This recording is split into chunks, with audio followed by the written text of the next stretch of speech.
Assalamualaikum warahmatullahi wabarakatuh. Kami di sini akan mengenalkan beberapa toolbar-toolbar yang sering banyak digunakan pada aplikasi Autodesk Inventor. Dan selain itu, kami juga akan mempraktekkan dan mengaplikasikan bagaimana sih cara menggambar di Autodesk Inventor ini. Baik, kita mulai saja. Di sini ada aplikasi Autodesk Inventor versi yang 2024. Kita klik.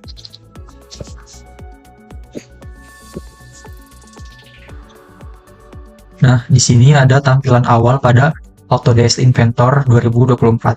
Di sini ada Rickson. Nah, Rickson ini bisa dikatakan sebagai draft atau hasil dari gambar yang kita buat gitu. Nah, di sini ada menu open dan menu new. Jadi, untuk menu open ini digunakan untuk membuka file-file yang telah kita buat. Terus, untuk menu new ini ada beberapa bagian. Yang pertama ada part, assembly, drawing, presentation. Untuk part ini untuk mendesain part-part atau elemen-elemen penyusun dari assembly-nya. Nah, sedangkan untuk assembly-nya sendiri yaitu untuk menghubungkan seluruh elemen satu sama lain. Terus untuk drawing ini untuk membuat dokumentasi 2D-nya dari suatu desain yang berhubungan dengan file part dan file assembly-nya. Jadi sehingga setiap perubahan pada file part dan assembly akan direfleksikan secara otomatis pada file tersebut. Terus di sini ada presentation. Presentation ini untuk membuat assembly explosion. Jadi untuk mensimulasikan bagaimana sebuah assembly itu dirakit. Kurang lebih seperti itu. Kita coba klik bagian menu part ini karena menu part ini merupakan awalan kita untuk membuat sebuah benda kerja gitu. Kita coba klik. Nah, ini adalah tampilan awalnya. Yang pertama di sini kita coba klik Start 2D Sketch. Ini merupakan toolbar untuk memperlihatkan sumbu-sumbu yang mana kita butuhkan gitu. Kita coba klik. Nah, di sini ada berbagai sumbu. Ini tampak depan, samping, atas. Nah, biasanya kalau saya itu biasanya pakai tampak depan. Nah, ini sudah menunjukkan tampak depan. Terus di sini ada beberapa toolbar-toolbar di menu sketch ini. Yang pertama itu ada line. Nah, line ini seperti pada umumnya di AutoCAD juga sama. Kurang lebih line itu untuk membuat garis lurus gitu. Nah, selain line juga di sini ada control vertex, interpolation, equation kurva, bridge kurva. Nah, di sini juga ada circle. Nah, bedanya circle di sini sama yang di AutoCAD itu, kalau di AutoCAD mah kan circle-nya ada yang namanya radius dan diameter. Tapi kalau di sini itu langsung bentuk diameternya gitu. Nah, terus selain ada center point atau circle ini, ada tangan juga, ada ellipse. Nah, terus selanjutnya ini ada membuat setengah lingkaran dari berbagai titik. Di sini ada 3 point, tangan, center point. Nah, di sini juga ada rectangle nih. Rectangle itu membuat sebuah persegi tanpa menggunakan line terlebih dahulu. Jadi, kalau rectangle itu kayak langsung bentuk persegi gitu, tinggal kita masukin ukuran-ukurannya. Nah, selain rectangle juga ada rectangle 3 point, rectangle 2 point center, rectangle 3 point center, terus slot center to center, slot emerald, slot center point, slot 3 point arc, slot center point arc, dan polygon. Nah, di sini juga ada fillet dan chamfer. Yang mana fillet ini digunakan pada sudut dari sebuah profil geometri untuk membuat sudut tersebut menjadi bundar dengan radius lingkaran yang telah dipilih. Jadi sudut tersebut itu bisa merupakan sudut dari garis lurus maupun dari garis kurva gitu. Nah, selanjutnya di sini ada chamfer yang mana digunakan pada sudut dari sebuah profil untuk membuat sudut tersebut patah dengan jarak tertentu gitu. Chamfer ini hanya bisa diterapkan pada sudut yang berbentuk dari garis lurus saja ya. Nah, selanjutnya di sini ada point atau center point, yang mana Ini sebagai titik acuan untuk geometri yang lain atau bisa digunakan sebagai titik pusat lingkaran dari whole vector yang akan dibuat gitu. Nah, terus di sini ada menu teks dan geometri. Nah, untuk teks ini untuk membuat sketch berupa tulisan, sedangkan untuk geometri ini untuk membuat sketch berupa tulisan yang alurnya itu mengikuti sebuah garis. Terus di sini juga ada perintah move yang mana itu untuk memindahkan suatu geometri ke tempat lain. Terus di bawahnya ini ada menu atau perintah copy untuk membuat duplikasi sebuah geometri. Terus di sini ada rotate. Rotate ini untuk memutar objek pada bidang kerja. Terus di sini ada perintah trim yang mana itu untuk memotong sebuah garis yang memotong garis yang lain. Terus di sini ada extend. Nah, perintah extend ini untuk memperpanjang sebuah garis. Jadi sehingga garis tersebut itu akan menyentuh ke garis lain yang terdekat gitu. Terus di sini ada perintah split. Nah, perintah split ini digunakan untuk membagi sebuah garis line, arc, plane, yang mana itu titik perpotongannya adalah titik pertemuan dengan garis lain gitu. Terus ada perintah scale atau skala, yang mana perintah ini itu digunakan untuk membuat skala objek lebih besar atau lebih kecil. Terus ini ada perintah stretch. Jadi untuk perintah stretch ini untuk menarik bentuk objek ke posisi yang diinginkan. Nah, selanjutnya di sini ada perintah offset. Jadi perintah offset ini untuk membuat sebuah geometri yang sebangun namun berbeda ukuran dengan geometri yang akan di-offsetkan gitu ya. Dan buah-buah geometri tersebut mempunyai titik pusat yang sama gitu. Nah, bisa dilihat pada gambar ini kan ada contohnya nih. Kurang lebih seperti itu untuk gambarannya. Terus di sini ada rectangular pattern.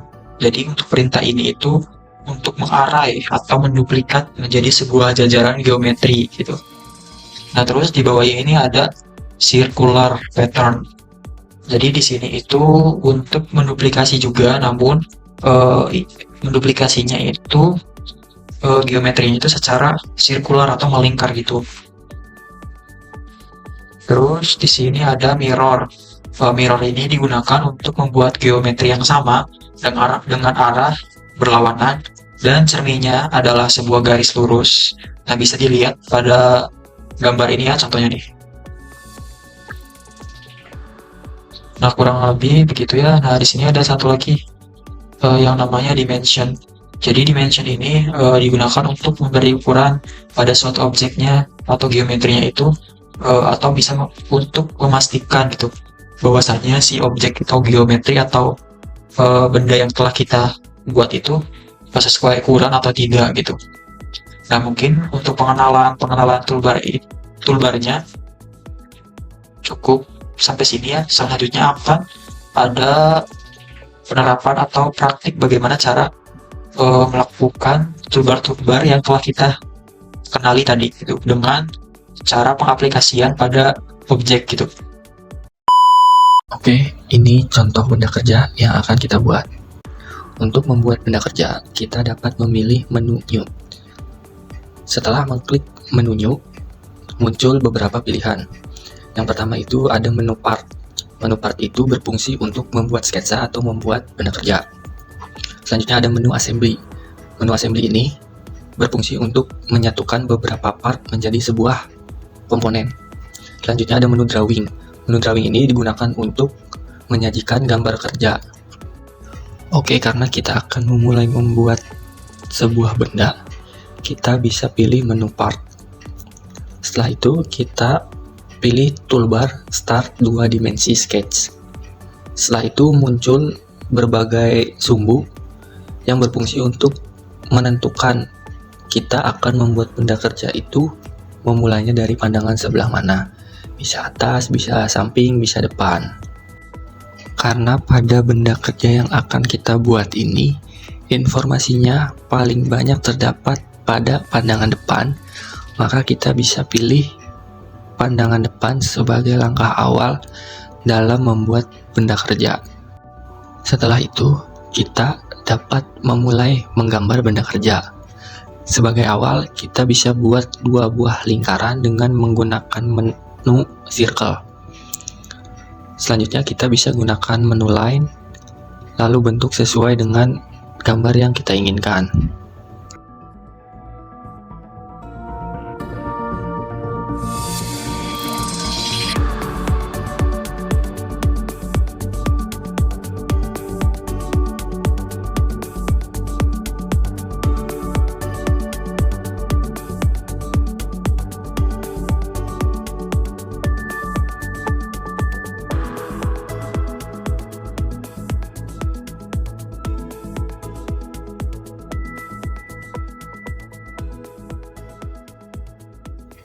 Selanjutnya, kita bisa menggunakan menu trim untuk menghapus garis-garis yang kita tidak perlukan.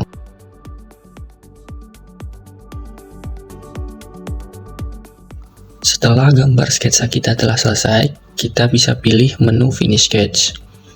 Selanjutnya, kita bisa pilih menu Extrude.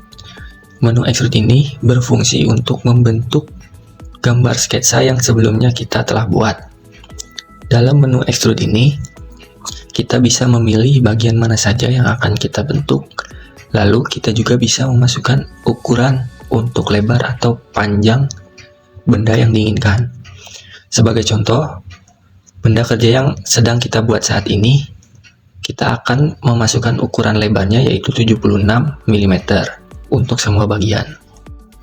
Langkah selanjutnya, kita akan membuat 2 buah lubang di atas permukaan benda kerja. Untuk membuat lubang, kita bisa memilih menu hole. Dalam menu hole ini, kita bisa memasukkan berapa kedalaman lubang yang akan kita buat dan berapa diameter yang diinginkan. Sebagai contoh, lubang yang akan kita buat memiliki kedalaman 16 mm dan juga berdiameter 22 mm. Setelah itu, kita bisa pilih titik di mana lubang itu akan kita buat. Lalu, kita bisa sesuaikan posisi lubang tersebut dengan mengatur jarak antara lubang dengan salah satu sisi dari benda kerja. Jika semua ukuran dan posisi lubang kita telah sesuai dengan gambar, kita bisa langsung menyelesaikan pembuatan lubang dengan mengklik menu OK. Jika kita ingin melihat benda kerja kita dari berbagai posisi dan berbagai pandangan, kita bisa gunakan menu pandangan yang terdapat pada sebelah kanan atas monitor. Kita bisa geser menu tersebut sesuai dengan apa yang kita inginkan. Misalnya kita bisa pilih top untuk melihat pandangan atas atau right untuk melihat pandangan dari sebelah kanan. Langkah selanjutnya, kita akan membuat chamfer pada kedua sisi di bagian belakang benda kerja. Untuk itu kita bisa gunakan menu chamfer. Dalam menu chamfer kita bisa memasukkan berapa ukuran chamfer yang kita perlukan. Setelah itu kita bisa klik di mana posisi chamfer itu akan dibuat. Langkah selanjutnya yang akan kita buat adalah membuat lubang pada bagian belakang benda kerja. Untuk memulainya, kita bisa geser terlebih dahulu pandangan kita menjadi pandangan belakang. Untuk membuat lubang, kita bisa menggunakan menu hole kembali, lalu kita masukkan ukuran diameter dan ukuran kedalamannya. Sebagai contoh, lubang yang akan kita buat memiliki ukuran kedalaman 16 mm dan berdiameter 25 mm. Setelah itu, kita bisa menentukan titik di mana lubang kita akan dibuat. Untuk memastikan posisi lubang kita bisa menentukan jarak antara lubang kita dengan salah satu bagian benda kerja. Sebagai contoh, lubang yang akan kita buat memiliki jarak 32 mm dari ujung atas dan 38 mm dari bagian samping benda kerja. Setelah itu, kita bisa klik OK untuk menyelesaikan pembuatan lubang ini. Nah, pembuatan benda kerja telah selesai. Kita bisa melihat hasilnya dari berbagai pandangan dengan menggeser menu pandangan sesuai yang kita inginkan. Kita bisa geser depan, belakang, samping, kiri atas, kanan atas, dan sebagainya. Nah, untuk menyimpan proyek kita bisa gunakan menu save pada kiri atas.